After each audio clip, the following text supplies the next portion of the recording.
In the 1920s, animation was becoming a powerhouse in the world of entertainment. With captivating characters such as Felix the Cat, competitors were expected. The biggest one ended up being Walt Disney. After modest success with the Alice comedies, Walt and his business partner Up Iwerks wanted to remove the live-action components that defined Alice.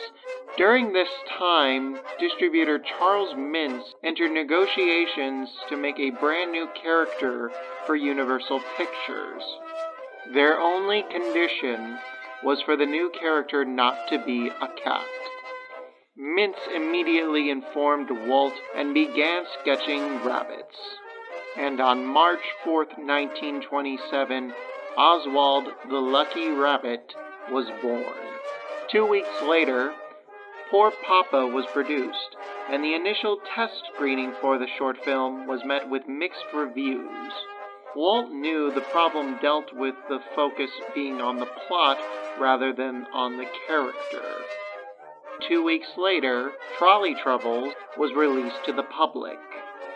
The short was met with universal acclaim. However, it became clear early on that not everything would be going as Walt had hoped. On February 2nd, 1928, Charles Mintz signed a new deal with Universal Pictures to produce new Oswald shorts that would exclude Walt Disney's involvement.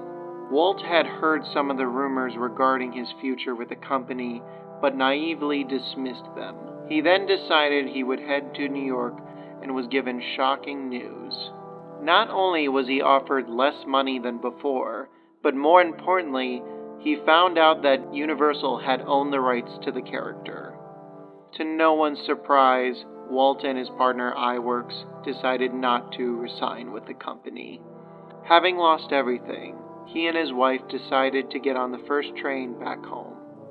Furious over the debacle, Walt started sketching the only animal that had not been claimed as a main character at that point in time: a mouse. In what would be a bit of redemption for Walt, Carl Laemmle, the founder of Universal Studios, fired Mintz and would later replace him with Walter Lantz, who would eventually be known for creating Woody Woodpecker. Lantz only agreed to take over Oswald after receiving Walt's blessing. Shortly after, the two became close friends. Under new direction, the character would go through two major changes regarding his appearance, the second one being unrecognizable to his original state. Without Walt's leadership, Oswald was not able to capture the same level of success that he once proclaimed. The last official Oswald short was produced in 1943.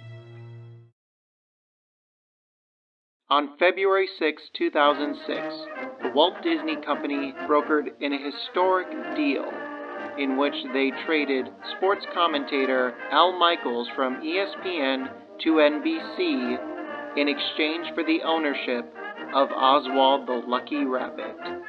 Since then, merchandise for the character has been sold across the world. 2 video games have been produced featuring his likeness, and he even appeared in an Academy Award-nominated short film. Oswald the Rabbit is lucky to be back where he belongs.